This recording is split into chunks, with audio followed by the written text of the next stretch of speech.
Hi, I'm Danielle. Welcome to my perfume journal. Every weekend, I try to keep to my habit of setting up a perfume tray for the week. It is a routine I've come to really enjoy whenever I can, and I also love looking back to see what I've worn over the course of the week. I keep track of all of this in my perfume journal, something I have been doing for a while, but I amped up my journal in 2025 as a way of adding like a relaxing creative outlet to my already very busy, stressful life. And for that, it has been such a wonderful way of winding down every evening. So, this is what my perfume tray looked like at the beginning of the week. And this is what it looked like at the end of the week. I wore all five of the perfumes that I placed on the tray that I talked about in last week's video. Here is what I also wore in addition. So I wore one of the newest additions to my collection, Shalimar l'Essence, created for the 100th anniversary of Shalimar this year by the perfumer Delphine Jelk. This is all of the beauty of Shalimar, that soft, powdery, ambery DNA, minus the jasmine, minus a lot of the leatheriness, and with an extra dose of smooth, velvety bourbon vanilla. I did learn this week that if you are having a hard time finding the classic bergamot opening in Shalimar l'Essence that you get in the original Shalimar, try putting on like 12 sprays of l'Essence and you will certainly find it. I do not think I will be doing that again, but it was lovely as a one-time experiment. I also wore a perfume that I haven't reached for in a while. This is Cupid's Bow from independent artisan perfumer Darren Allen. Darren is an absolute gem of a human, an excellent perfumer. He has been creating artisan perfumes for many, many years. He also teaches wonderful perfumery classes. I took several of his classes where we first explored raw materials from every major scent family, and that really enhanced my understanding of perfumes that I have in my collection and perfumes that I'm sampling. And then we learned to make some basic accords, which was so eye opening. And it gave me a whole new level of appreciation for the patience, the tenacity, the attention to detail, and the craftsmanship that a perfumer has to have. I am super grateful to have been able to take these classes with Darren. He is a wonderful teacher and he made the whole learning experience so, so great. So, Cupid's Bow is essentially a chocolatey rose with a hugely musky dry down. It opens up smelling exactly like a cup of hot cocoa with rose petals floating on top of the surface. And then as it develops, the muskiness of the perfume just envelops your senses. I wore teas from Victoria's Secret this week. I feel like this roller ball is like those baby bottles from like the 1970s. I don't know, maybe they still make them where you turn the bottle upside down and the liquid disappears, but when you flip it over, all of the liquid is still there. I keep trying to get to the end of this roller ball and somehow it just doesn't happen. So, anyway, Tease is a very pretty sweet floral. It's borderline Fleurmond. It has a very fruity opening of pear and apple. There are some light, airy florals in the mid. I mostly get magnolia in this perfume. And then there's a sweet praline base. What you get when you put this perfume on is exactly what stays on throughout the entire wear. It's a very consistent perfume, and it's just a nice, easygoing scent. So then I wore a decant that Jill also sent me. Thank you, Jill, of Widian's Rose Arabia White. So this is a Natalie Lorson creation. I was really curious about this brand. I'd only smelled a couple of things from Widian when I had the chance to find the line in like a fancy department store one time on vacation, but my senses were so overloaded that day that I can't really remember anything I smelled from them. So I really like the sound of the notes. There is peach and plum in the opening, beautiful florals in the mid, ylang ylang, heliotrope, freesia, peony, and violet. Incidentally, no rose, even though it's called Rose Arabia White. And then there's this very pretty classic base of tonka, musk, patchouli, and vanilla, incense, and woods. So immediately, I loved the opening of this perfume, really loved it. The florals with the peachy, plummy fruits were just beautiful. And I was thinking, uh-oh, is this going to be a wish lister because this is a really expensive perfume? But this is why it is so important to me generally to sample and wear an expensive perfume fully, like at least 3 times before committing to a bottle. Because by the end of the day, I thought, maybe this perfume is not going to be for me after all, and it's because of the musk. Now, I couldn't be sure exactly what musk they used in this. I'm going to guess that there is an overdose of galaxolide. Galaxolide is one of those synthetic musks that typically gives that laundry detergent fabric softener kind of feel to a scent. But whether it was galaxolide or something else, there was just too much of it for me personally. And those types of musks that I struggle with end up making me feel like I have a scratchy throat.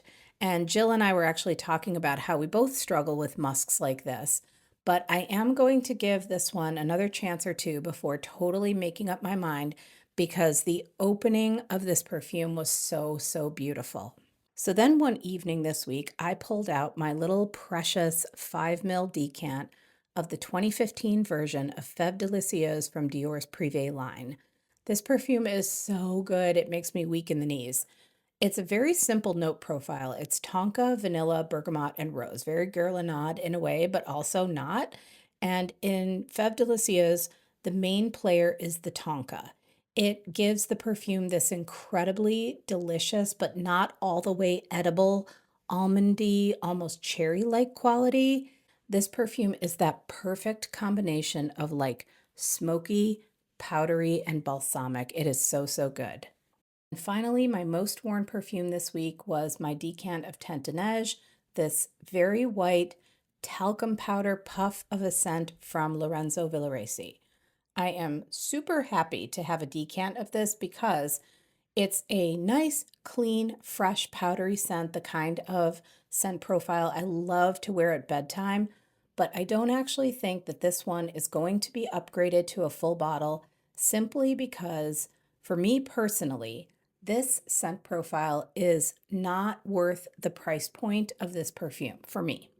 I know I can find something in the same realm for far, far less, something like Demeter's baby powder, but that is, again, my own personal preference. So I'm going to enjoy this decant until it's gone, and then I will fondly remember how much I enjoyed wearing Teint de Neige. So that was everything I wore last week, and now we can reset the tray for the upcoming week. So first on the tray is a perfume that I wore in the late 1990s when it came out. It is Pure from Alfred Sung. So in true 90s fashion, this perfume shifted from Alfred Sung's original enormous, spicy, woody floral to a more sheer and clean and soapy floral with a nice woody base. This is just one of those easy wearing, clean white t-shirt kind of scents that might now smell a little bit vintage or a little tiny bit dated if you were to compare it to today's scents that have that soft, clean scent profile. This is less musky and more floral, I would say, than the clean vibe aesthetic perfumes that are released today. This sort of gives me very much 90s career person vibes. It doesn't reflect like the grunge movement of the 90s or the like baby doll, slip dress, plucked eyebrows vibe. This is more like Cindy Crawford, Christy Turlington, Naomi Campbell supermodel vibes, but make it accessible to a regular person. So next on the tray is Amour from Kenzo. This perfume is from 2006. And I really think that this perfume should continue to get a lot of attention today. This is one of the many powdery perfumes in my collection, but this offers up something a little bit different with the addition of rice steam, heliotrope, and cherry blossom. This is so gorgeous. The rice steam and the tea in the opening give the perfume a very like hazy kind of feel to it. It's sort of like gauzy and cloudy.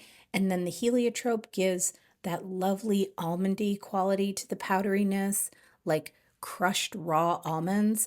And then as it fades off into its final phase, The perfume retains that powderiness, but it sweetens up with some vanilla and then some lovely creamy woodiness. It is a gorgeous perfume, fantastic bottle. Master perfumer knows Olivier Cresp worked on this, and it comes in at an affordable price. All of the things that I love wrapped up in one beautiful perfume.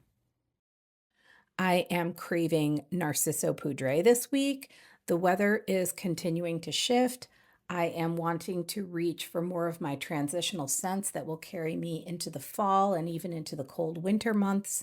And Narciso Poudrée is just a wonderful everyday scent. I don't think I could possibly ever get sick of wearing this perfume.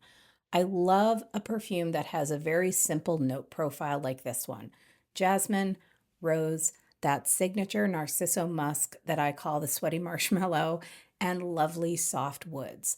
Powdery, musky, woody, crisp white shirt kind of a scent, professional without being boring. I love it. And this week, I am also craving a weirdo perfume. You know, I love a good weirdo perfume, and Covet is definitely up there on the weirdo scale. Like, nothing about the note list suggests that this perfume is going to smell good. Dark chocolate, lemon, lavender, honeysuckle, magnolia, lily of the valley, vetiver, woods, amber. Like, what? And it smells amazing. But I do feel like Covet is one of those love it or hate it kind of perfumes. What I mostly get from this perfume is the lemon, the chocolate, the lavender, and then the woodiness in the dry down. The florals in this are kind of like in the background, reminding you about the weirdness of this whole composition. So my husband, he loves those super dark chocolate bars with the little bits of like candied lemon rind in them. And this perfume sort of smells like those chocolate bars taste. But imagine that it was created by a forest witch from a fairy tale. That's what it smells like to me. So I tend to wear this perfume at home, but maybe this week I'll wear it out of the house and see what kind of looks I get. And finally, in the soft woody category, I'm going to put Katy Perry's Indi on the tray. I was actually kind of contemplating decluttering this perfume, but ultimately I decided against it because when it comes to a nice, soft, woody perfume, I think I would be hard pressed to find like a designer or an affordable perfume that I like as much as this one. I'd probably have to go into like niche territory, and that would also probably cost me a small fortune on something that I already have that I like just as much and I paid maybe like $11 for. So I'm keeping it. So the note list for Indi lists cedarwood as like the hero note, but I think this feels a lot more like a sandalwood perfume, the way that it wears on me. I don't get any of that like pencil shaving quality that I get from other cedar dominant perfumes. This woody perfume is all soft and creamy like. There are a whole bunch of other notes listed for this perfume, but I personally cannot pick out any of them specifically. Instead, they all just kind of swirl together to give you a delicious woody scent, if a woody scent can be delicious. And in the case of Indi, I think it can. So there we have it. This is my perfume tray for the upcoming week. And last week, even though I added lots of things to my tray, like I always do, I was pretty surprised that I actually wore every single thing that I put on my tray. So we will see if the same is true for this week. I think it might be because I'm really feeling all of these scents pretty strongly. Where I live, we are transitioning into fall, and I think all of these scents are perfect transitional scents for moving into colder weather. Thank you so much for watching, for spending your time here with me, and for chatting perfumes with me in the comments. I hope you all have a really great week, and I will see you in the next video. Bye.